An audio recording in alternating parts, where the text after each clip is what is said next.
ऐसा हाँ, मतलब कह सकते हैं कि बचपन का सपना कि लेकिन तब पता नहीं था कि डीएम क्या काम करते हैं, लेकिन ये था कि कलेक्टर बहुत बड़ा होता है। और मेरे चाचा जी मतलब ऐसा बोलते रहते थे आईएएस बनना है। बचपन में आईएएस की फुल फॉर्म रट ली थी।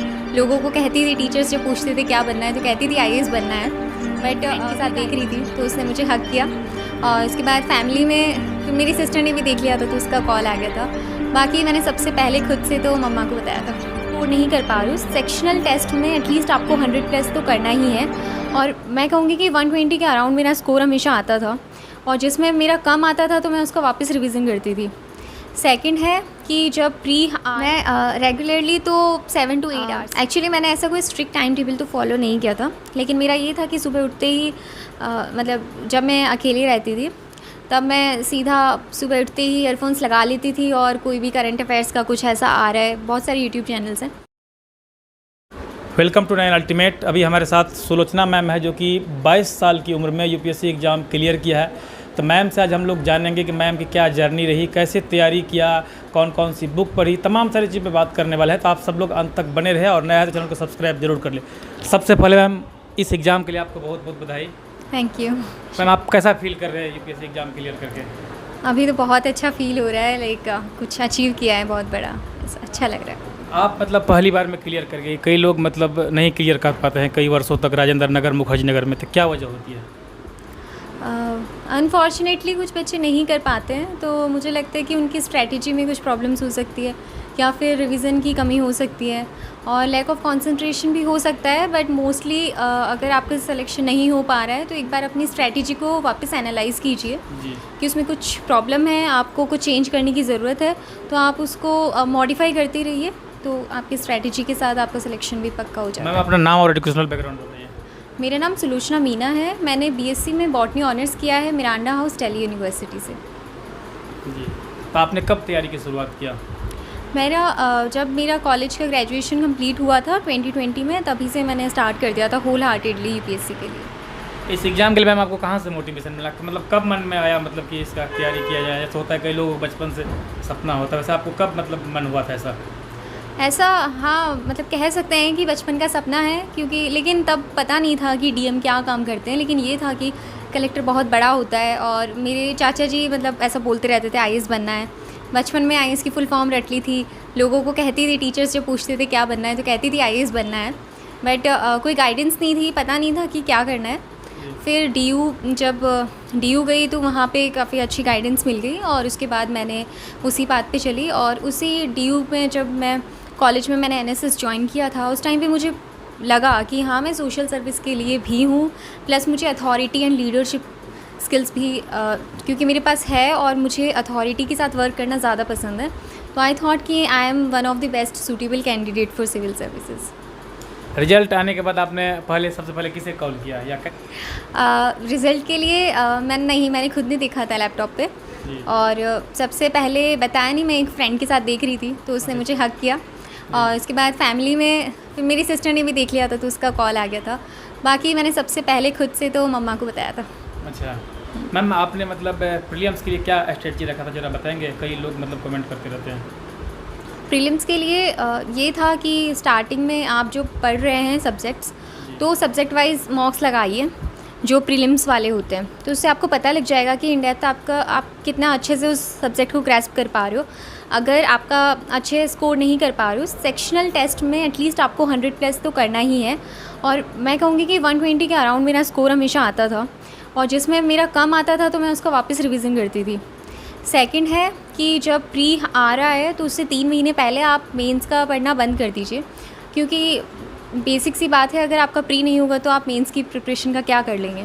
तो प्री से पहले आप बहुत सारे मॉक्स दीजिए, और फुल लेंथ मॉक्स पे ज़्यादा आपको फोकस होना चाहिए प्री से पहले। तो मैं कहूँगी कि मिनिमम 30 तो आपको मॉक्स लगानी ही है। उसके बाद अपने टेस्ट को एनालाइज़ कीजिए कि आपके शॉर्ट क्वेश्चंस ज़्यादा सही हैं, या आपके 50-50 वाले, आपके इंट्यूशनल केसेस वाले कितने क्वेश्चंस करेक्ट निकल रहे हैं। उसके बाद आप उसको एनालाइज़ कीजिए। एनालिसिस के बाद आप सॉल्यूशन की पर जाइए। जो की होती है, मैं तो की को बहुत अच्छे से करती थी, उसको हाईलाइट करना, अंडरलाइन करना, उसके नोट्स बनाना। और एट द एंड भी इवन प्री के 2 दिन पहले मैंने ये सारी टेस्ट सीरीज़ के सॉल्यूशंस रिवाइज़ किए थे। तो रिवीजन है और मॉक्स है और उन्हें प्रॉपर्ली एनालाइज करना है। ये 3 इंपॉर्टेंट चीज़ें आपके प्रीलिम्स की स्ट्रैटेजी में होनी चाहिए। मैम जैसा कि पीसीएस के एग्ज़ाम में देखा है कि बहुत से क्वेश्चन प्रीवियस ईयर मतलब डायरेक्ट रिपीटेड होते हैं, यूपीएससी में ऐसा क्या होता है प्रीवियस ईयर का योगदान? प्रीवियस ईयर मैं ये तो नहीं कहूँगी कि एग्जैक्टली रिपीट होते हैं, लेकिन उसमें काफ़ी आपको हिंट मिल जाता है कि फर्स्ट थिंग तो आप थीम्स को पकड़ लेंगे कि इस थीम से ज़्यादा क्वेश्चंस आ रहे हैं यूपीएससी के, तो जब आप उनको पढ़ रहे हैं आप उस पर ज़्यादा फोकस करेंगे। सेकंड चीज़, कई बार ये देखा गया है कि यूपीएससी ने प्रीवियस ईयर में जो ऑप्शंस दिए थे, चाहे वो इनकरेक्ट ऑप्शन हो, लेकिन उसी ऑप्शन को एलाबोरेट करके नेक्स्ट ईयर में वो क्वेश्चन कर लिया। तो आप प्रीवियस ईयर के क्वेश्चंस देखे, लास्ट ईयर जब मैंने प्री दिया था उसमें मिताक्षरा वाला एक क्वेश्चन था और बाद में देखा गया कि 1991 के प्री के पेपर में वही पूछा गया था कि मिताक्षरा इज़ रिलेटेड टू, और इस बार थोड़ा एलेबरेट करके पूछ लिया। तो मैं कहूँगी कि आपको लास्ट 30 ईयर्स तक के प्रीवियस ईयर क्वेश्चंस आप देख लें, आपको लगेगा कि क्या टाइम वेस्ट है, हमारे टाइप के नहीं है, लेकिन उससे आपकी नॉलेज एनरिच होगी। प्लस आपको पता चलेगा कि कई बार क्वेश्चंस कितना थोड़ा रिपीटेड सीक्वेंस में रहते हैं, तो वो काफ़ी हेल्पफुल होता है। मेंस की आंसर राइटिंग के लिए कुछ स्ट्रेटजी बताइए मैम। मेंस की आंसर राइटिंग मैं कहूँगी कि आपको सिलेबस कंप्लीट करने के बाद ही मेंस की आंसर राइटिंग स्टार्ट करनी चाहिए, क्योंकि उस टाइम पे आप क्वेश्चन को प्रॉपर्ली समझ पाओगे, उसका कॉन्टेक्स्ट आपको पता लग जाएगा और आप इंटरलिंकिंग कर पाएंगे। इंटरलिंकिंग के बाद आप जो आंसर प्रोड्यूस करते हैं वो बेस्ट होता है। सेकंड है, आपको टाइम मैनेजमेंट करना है, जो मोस्ट इंपॉर्टेंट थिंग है, क्योंकि 20 क्वेश्चंस होते हैं जीएस के पेपर्स में, तो 10 मार्कर्स 15 मार्कर्स, किसी के लिए 7 मिनट्स देना है, किसी के लिए 10 मिनट्स देना है, या पहले प्रॉपर्ली अपना बना के रखिए। सेकंड, आपको स्ट्रक्चर हर किसी क्वेश्चन में बना के रखनी है, आपको आता है नहीं आते, मतलब एग्जामिनर को आप पता मत लगने दें कि आपको ये क्वेश्चन आता था या नहीं आता था। सबकी स्ट्रक्चर मतलब इंट्रो होगा, बॉडी होगा, कंक्लूजन होगा। मैं बॉडी में पॉइंट वाइज फॉर्मेट ज़्यादा प्रेफर करती थी क्योंकि मुझे वो कन्वीनियंट लगता था। इवन मैं जब खुद पे लेकर सोचती थी कि if I would have been examiner तो मेरे लिए ये ज़्यादा कन्वीनियंट होगा, इसलिए पॉइंट वाइज फॉर्मेट में फिर आप जो कुछ इंपॉर्टेंट लिख रहे हैं तो उसको हाईलाइट कर दीजिए। फॉर एग्जांपल आपने कोई रिपोर्ट कोट की है तो या तो उसको कोट अनकोट कर दीजिए, अदरवाइज़ उसे बॉक्स में बंद कर सकते हैं। सेकंड ये है कि हर पेपर की डिमांड मुझे लगता है कि हर पेपर की डिमांड अलग होती है, GS1 GS2 GS3।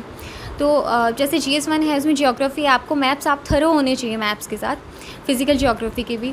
इस बार जो मैंने मेंस दिया था उसमें 4 वर्ल्ड जियोग्राफी के क्वेश्चंस थे, एंड बिलीव मी कि मैंने चारों में वर्ल्ड मैप बनाया है और उसमें मेरा आधा पेज तो उसी वर्ल्ड मैप में ही भर गया।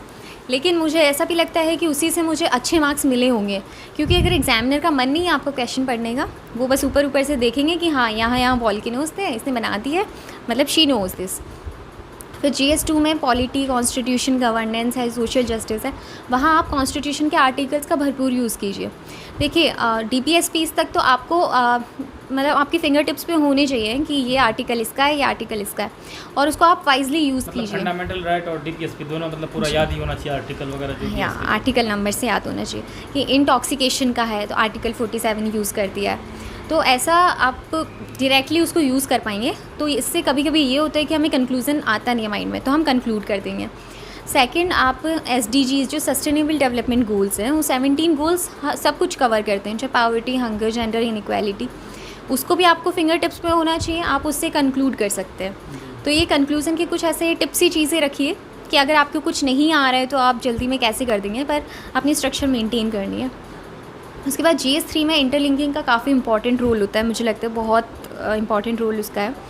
और GS4 में एग्जाम्पल्स का सबसे इम्पॉर्टेंट रोल है, आप एग्जाम्पल्स डालिए, एनेक्डोट्स डालिए जी एथिक्स के पेपर में।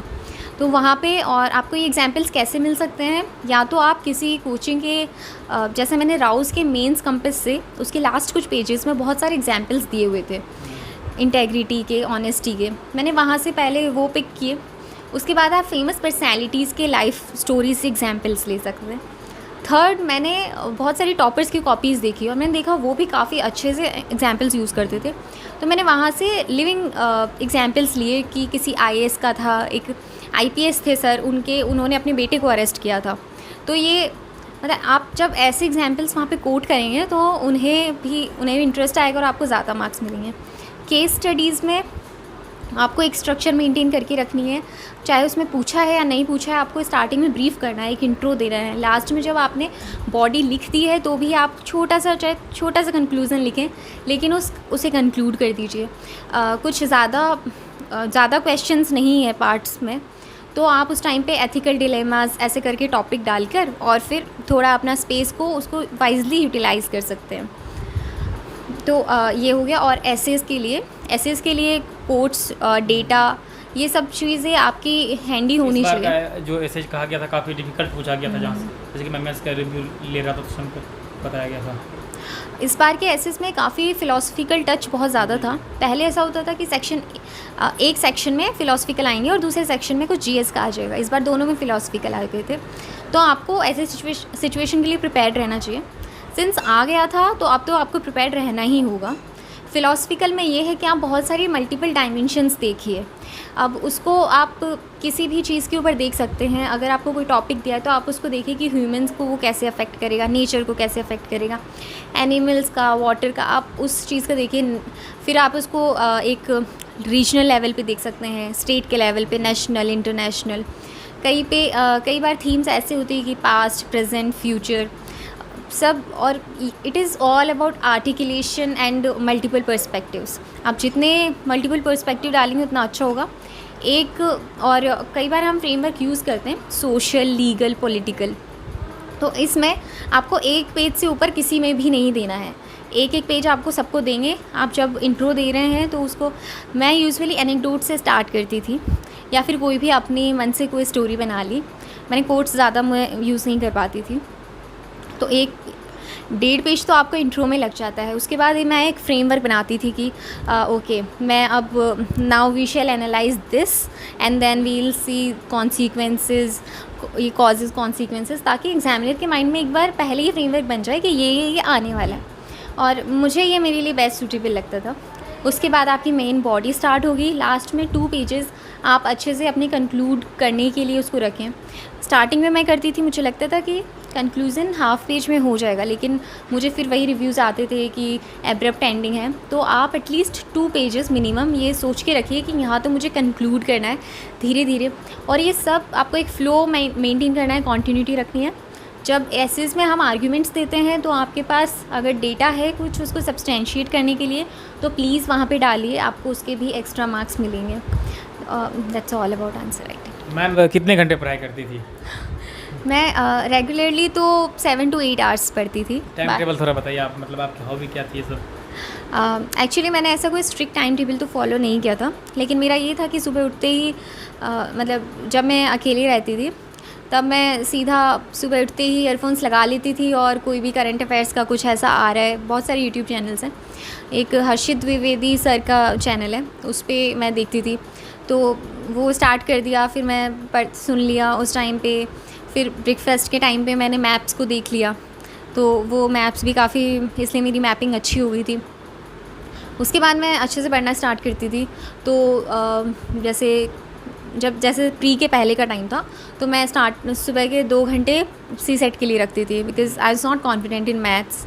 तो वो 2 घंटे हो गए। उसके बाद थोड़ा सा ब्रेक लिया, हाफ़ एन आवर कुछ फ़ोन में कुछ देख लिया, फिर वापस से पढ़ाई कर लेते थे। फिर उसके बाद लंच के बाद मैं अच्छा सा नैप लेती थी, और फिर इवनिंग में 2-3 घंटे का थोड़ा पढ़ाई का होता था। करंट अफेयर्स देख लिया, और कभी कभी आंसर राइटिंग 1-2 क्वेश्चन कर लिया, तो उसमें भी मुझे काफ़ी टाइम लग जाता था स्टार्टिंग में। फिर इवनिंग का टाइम तो थोड़ा मतलब इवनिंग के टाइम पे इतना ज़्यादा पढ़ाई नहीं होती थी जो 6 to 8 का टाइम है। फिर डिनर किया, और डिनर के बाद फिर 1-2 घंटे पढ़ा और फिर सो जाना। तो ऐसा स्ट्रिक्ट भी नहीं था ये, तो और मैं काफ़ी फ्लेक्सिबिलिटी के साथ करती थी। बस हाँ, ये सोच के रखती थी कि आज मुझे ये टॉपिक्स कंप्लीट करने हैं, और वो टॉपिक्स मैं कंप्लीट करके रखती थी।